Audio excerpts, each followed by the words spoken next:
আচ্ছা, বাংলাদেশের প্রধানমন্ত্রী শেখ হাসিনা তার মামলা তুলে নেওয়ার ব্যাপারে এবং তাকে পূর্ণ রাজনৈতিক কর্মকাণ্ডের পরিবেশ তৈরি করে দেওয়ার জন্য যে 1 নম্বর 2 নম্বর পয়েন্ট যেটা ছিল, যেটা আমি বলেছিলাম যে জয়শঙ্কর যে ডেকে পাঠিয়েছেন সেটা নিয়ে সম্ভবত আলোচনা হবে, তো সেটা নিয়েই আলোচনা হয়েছে এবং ফিক্সড ডেট জানতে চেয়েছেন জয়শঙ্করজি।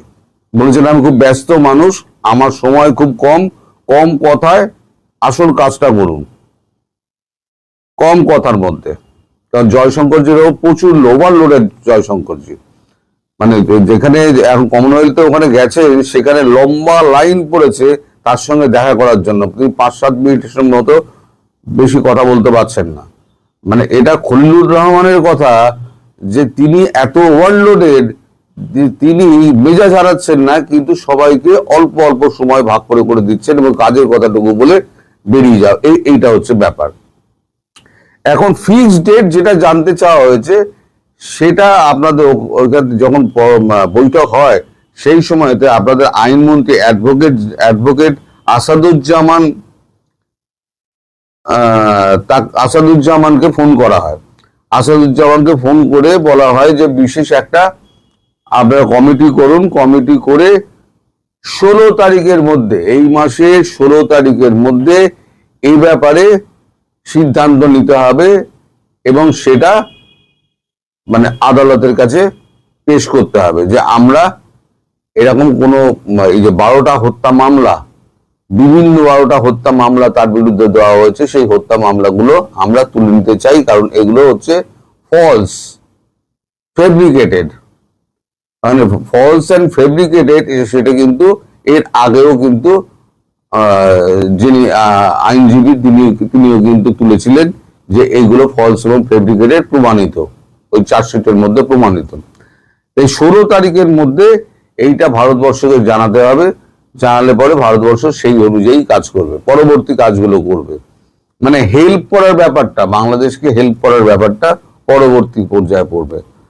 আচ্ছা, আপনারা তো জানেন যে সবাই কালকে আপনারা জেনে গেছেন যে 87 জন সমন্বয়ক আপনাদের সমস্ত রিজাইন করেছে, একযোগে 87 জন রিজাইন করেছে। এখন রিজাইন করার কারণটা কি? রিজাইন করার কারণটা হচ্ছে যে পাপ করেছিল না, সে পাপ থেকে হাত দিয়ে ফেলার চেষ্টা, যে আমি তো আর এখন সমন্বয়ক নেই, তোমাদের উপরে যে অত্যাচার করেছিলাম আমরা ওর মধ্যে আমরা নেই, আমরা দল ছেড়ে দিয়েছি, আমাদের সঙ্গে পোষায়নি, আমরা ওর মধ্যে ছিলাম না। কিন্তু তা করে কি আর পিঠ বাঁচানো যাবে? এখন ব্যাপার হচ্ছে যেটা, সেটা হচ্ছে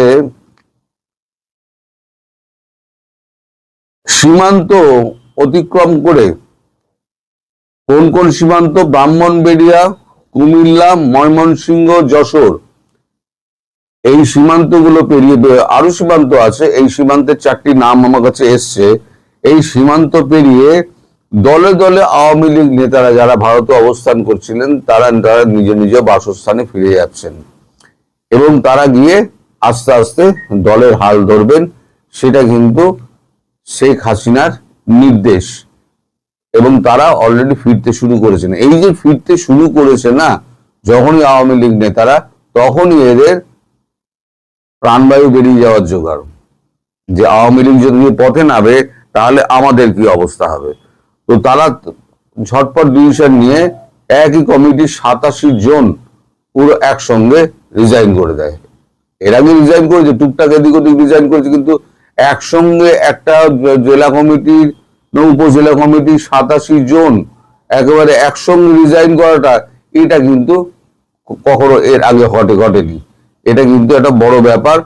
এটা কিন্তু মানে এনসিপির পক্ষে কিন্তু খুব একটা খারাপ নিদর্শন, কারণ এনসিপি কিন্তু ধীরে ধীরে দুর্বল হচ্ছে। আমি বলেছিলাম না, সব কটাকে রাস্তা দিয়ে দৌড় করাবে, জামা কাপড় একেবারে ছিঁড়ে লিঙ্কটি পরে দৌড় করাবে, এদের অবস্থা ধীরে ধীরে সেই দিকে যাচ্ছে।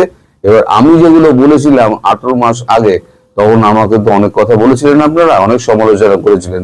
এখন দেখুন সেই দিকে আস্তে আস্তে যাচ্ছে কিনা।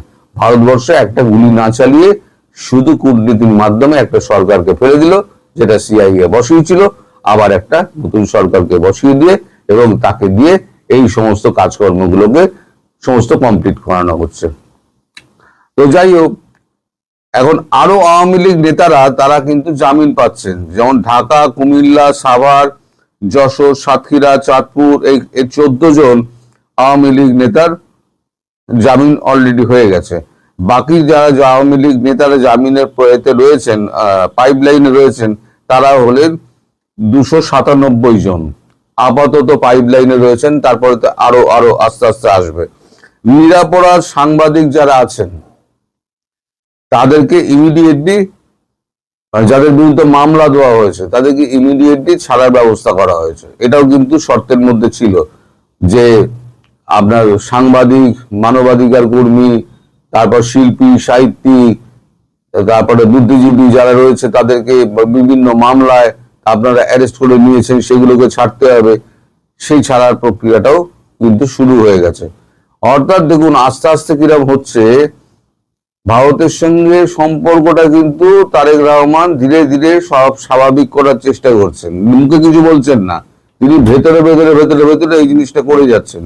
এখন কথা হচ্ছে তিনি যদি ওপরে ওপরে করতে যান তাহলে আবার ভারত বিরোধী যে চক্রটা আছে, যদিও এখন খুব নেমে এসছে, এখন আর ওই শোনা যায় না ভারতীয় পণ্য বর্জন করো, দিল্লি না ঢাকা, দিল্লি না ঢাকা না পিন্ডি, এই সমস্ত এখন তো অনেক সব বন্ধ হয়ে গেছে।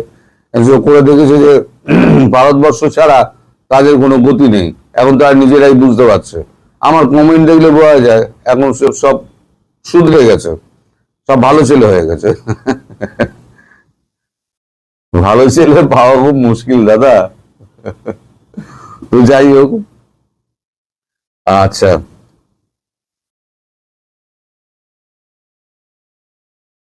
এই যে আওয়ামী লীগকে যে ব্যান করার ব্যাপারটা, এটা একটা নির্বাহী আদেশের মাধ্যমে কোর্টের কাছে দেওয়া হচ্ছে, কোর্টের ঘাড়ে ফেলে দেওয়া হলো, কোর্ট মারফত এটাকে বাতিল করানো হবে।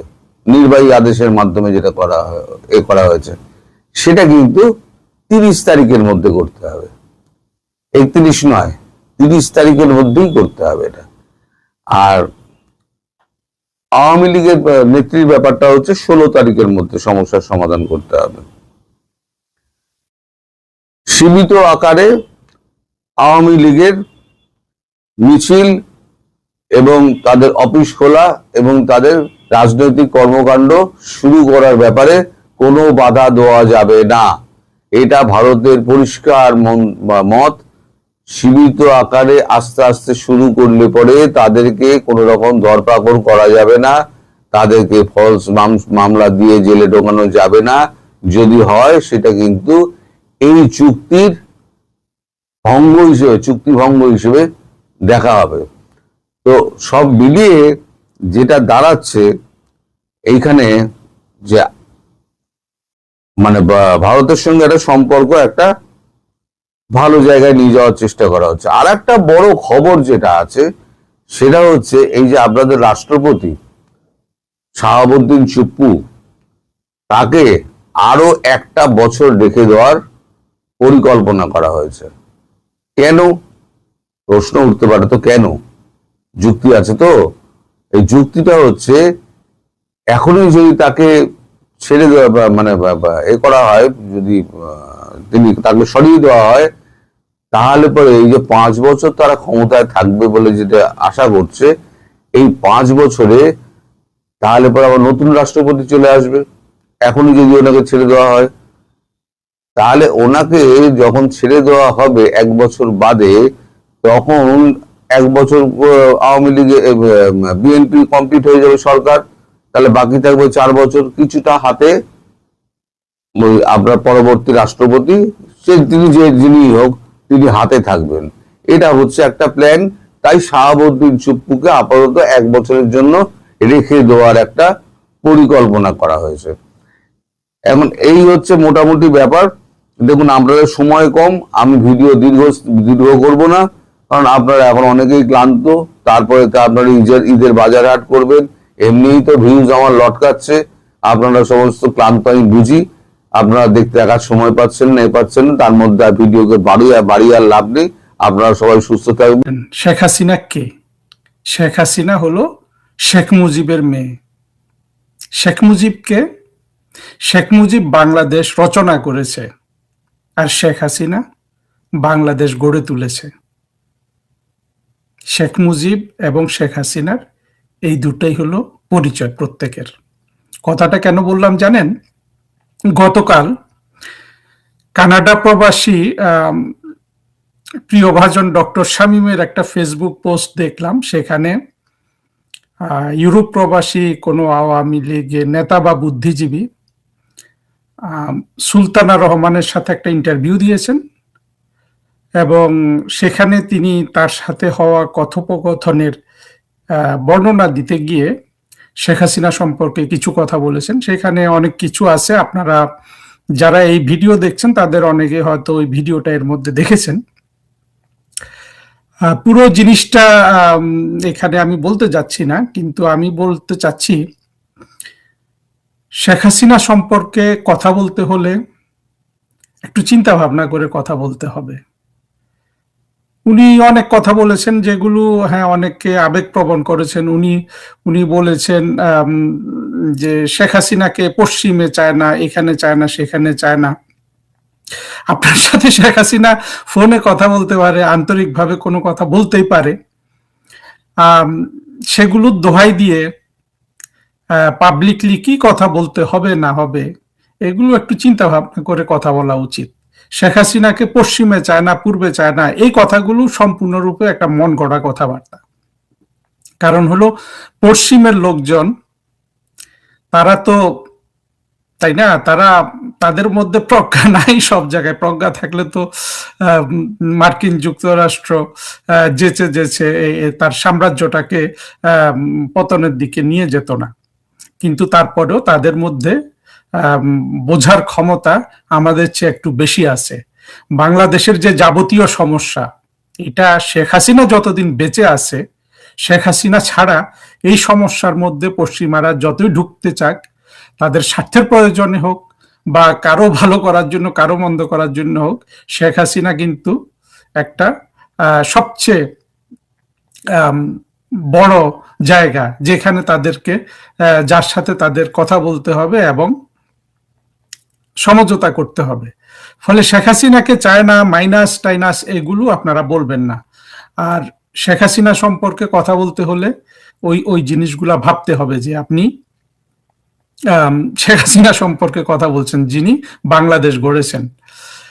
আমাদের অনেক সময় আমরা মনে করি যে আমরা মুক্তিযুদ্ধের পক্ষের শক্তি হয়ে গেলাম, কিন্তু বঙ্গবন্ধুকে শেখ মুজিব বলবো বা শেখ হাসিনা সম্পর্কে মনে যা ইচ্ছা তাই বলবো, আবেগ নিয়ে বলবো না, এগুলো আসলে কাঠামোর মধ্যে পড়ে না। যেমন একটা উদাহরণ দেই, আমি একটা মুক্ত চিন্তার ছেলে বা মেয়ে হবে, নাম বললাম না, ছেলেই হবে খুব সম্ভবত, ছদ্মনামে বেশ ভালো মুক্তিযুদ্ধের পক্ষে, মুক্তিযুদ্ধের কথা লেখে, ইত্যাদি ইত্যাদি লেখে, কিন্তু সেখানে সে শেখ মুজিব বলে, সে কিন্তু বঙ্গবন্ধু বলতে পারে না। বঙ্গবন্ধু লিখলে তার ইজ্জত টিজ্জত চলে যাবে আর কি।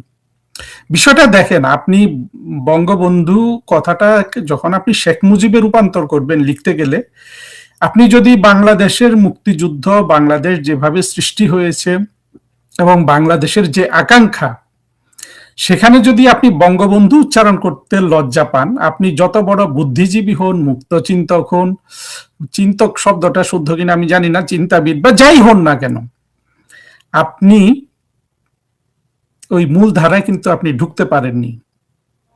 মূল ধারায় ঢুকতে হলে বঙ্গবন্ধু বলতে হবে, কারণ বঙ্গবন্ধু কথাটা আমাদের মুক্তিযুদ্ধের একটা বৈশিষ্ট্যগত শব্দ। এই শব্দটা শুধু শেখ মুজিব, বঙ্গবন্ধু বা বঙ্গবন্ধু নামটা ওই দেশবন্ধু